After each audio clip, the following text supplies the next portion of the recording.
नमस्कार दोस्तों, शानू फंटून्स में आपका स्वागत है।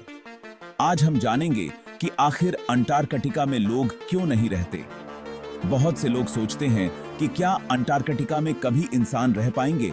इस वीडियो में हम इसी सवाल का जवाब ढूंढेंगे, तो वीडियो के अंत तक बने रहिए। और अगर आपको वीडियो पसंद आए तो लाइक, शेयर और सब्सक्राइब करना न भूलें।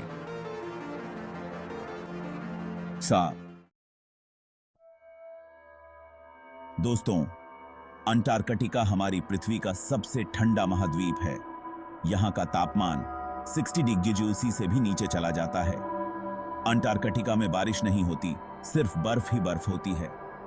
यहाँ तो कई कई महीनों तक सूरज भी नहीं दिखता।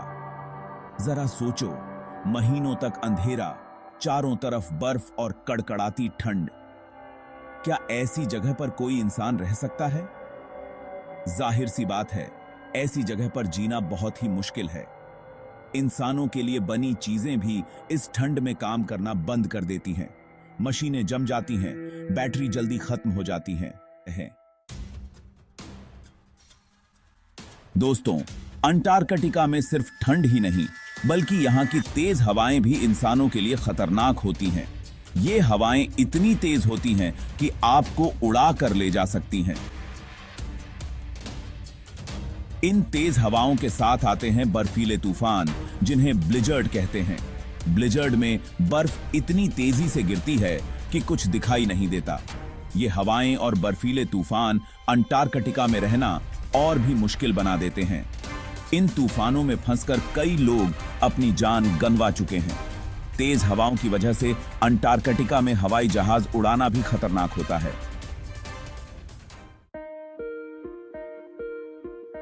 दोस्तों, अंटार्कटिका भूमध्य रेखा से बहुत दूर है। भूमध्य रेखा पर सूरज की किरणें सीधी पड़ती हैं, इसलिए वहां गर्मी ज्यादा होती है। लेकिन अंटार्कटिका भूमध्य रेखा से बहुत दूर होने की वजह से यहां सूरज की किरणें तिरछी पड़ती हैं। इसीलिए यहां सूरज की गर्मी कम पहुंच पाती है। भले ही आज हमारे पास नई नई तकनीकें हैं, लेकिन अंटार्कटिका में सूरज की गर्मी की कमी को पूरा करना आसान नहीं है। यहाँ पेड़ पौधे बहुत कम उग पाते हैं और जानवरों को भी खाना और गर्मी ढूंढने में बहुत परेशानी होती है। दोस्तों, अंटार्कटिका एक ऐसा महाद्वीप है जिस पर किसी एक देश का अधिकार नहीं है। यह पूरी दुनिया की साझा विरासत है।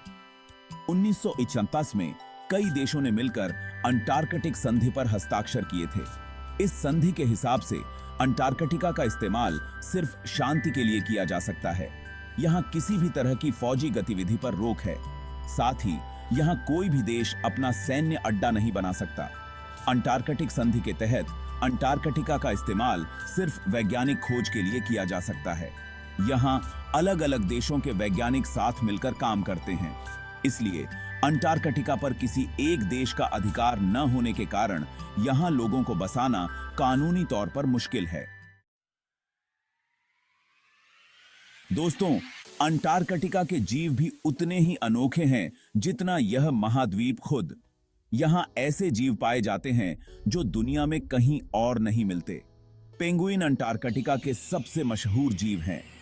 ये पानी में बहुत तेजी से तैरते हैं और अपना खाना समुद्र से ढूंढते हैं। सील भी अंटार्कटिका के एक और खास जीव हैं।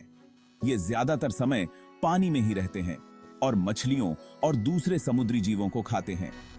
अंटार्कटिका में कई तरह के पक्षी भी पाए जाते हैं, जैसे अल्बाट्रॉस, पेट्रेल और स्कुआ। ये पक्षी समुद्र के ऊपर उड़ते हैं और मछलियों और दूसरे समुद्री जीवों को खाते हैं। अंटार्कटिका का जीव जगत हमें कुदरत के अद्भुत करिश्मों की याद दिलाता है। दोस्तों, अंटार्कटिका में लोगों को बसाने की सबसे बड़ी चुनौती है यहां संसाधनों और सुविधाओं की कमी। अंटार्कटिका एक बंजर महाद्वीप है जहां खेती करना लगभग नामुमकिन है। यहां न तो मिट्टी है और न ही पर्याप्त धूप। पानी की भी यहां बहुत कमी है। हालांकि अंटार्कटिका दुनिया का सबसे बड़ा ग्लेशियर है, लेकिन यह पानी बर्फ के रूप में जमा हुआ है। यहां बिजली का कोई पक्का इंतजाम नहीं है। वैज्ञानिक अपने रिसर्च सेंटर चलाने के लिए जनरेटर का इस्तेमाल करते हैं। अस्पताल, स्कूल, बाजार जैसी जरूरी सुविधाएं यहां नहीं हैं। दोस्तों, अंटार्कटिका पृथ्वी के कुदरती संतुलन में बहुत अहम भूमिका निभाता है। यह महाद्वीप दुनिया के मौसम को कंट्रोल करने में मदद करता है। यहाँ की बर्फ सूरज की गर्मी को वापस अंतरिक्ष में भेज देती है, जिससे पृथ्वी का तापमान कंट्रोल में रहता है।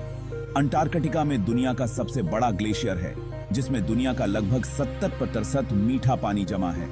अगर यह बर्फ पिघलती है तो समुद्र का पानी बरखा सकाई बाबा समी जाएगा, जिससे दुनिया के कई तटीय इलाके डूब जाएंगे। अंटार्कटिका में कई तरह के जीव रहते हैं, जिनमें से कई लुप्त होने की कगार पर हैं। अगर यहां इंसानी गतिविधियां बढ़ती हैं तो इन जीवों को खतरा हो सकता है। इसलिए अंटार्कटिका के कुदरती संतुलन को बनाए रखने के लिए जरूरी है कि यहां इंसानी दखलंदाजी कम से कम हो। दोस्तों, जलवायु परिवर्तन का असर अंटार्कटिका पर भी दिख रहा है। बढ़ते तापमान की वजह से यहां की बर्फ तेजी से पिघल रही है, जिससे समुद्र का पानी बढ़ा पाए के कई सामने केम्पास पासा न रहा है। वैज्ञानिकों का मानना है कि अगर ऐसा ही रहा तो इस सदी के अंत तक समुद्र का पानी कई मीटर तक बढ़ सकता है। जलवायु परिवर्तन का असर यहाँ के जीवों पर भी पड़ रहा है। पेंगुइन और सील जैसे जीवों को अपना खाना ढूंढने के लिए अब ज्यादा दूर तक जाना पड़ता है। कई बार तो उन्हें भूखे ही रहना पड़ता है। जलवायु परिवर्तन के कारण अंटार्कटिका का मौसम भी अब पहले जैसा नहीं रहा। तेज हवाएं, बर्फीले तूफान और बर्फ का टूटना, ये सब अब आम बात हो गई है। इन सब वजहों से अंटार्कटिका में रहना और भी मुश्किल होता जा रहा है। हमें जलवायु परिवर्तन पर ध्यान देने की जरूरत है। अगर हमने अभी कुछ नहीं किया तो इसके बुरे नतीजे होंगे, जिसका असर सिर्फ अंटार्कटिका पर ही नहीं बल्कि पूरी दुनिया पर पड़ेगा।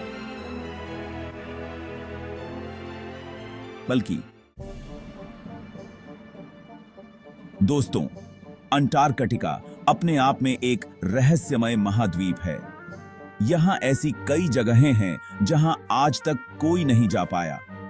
बर्फ की मोटी चादरों के नीचे क्या छुपा है, यह आज भी एक राजन है।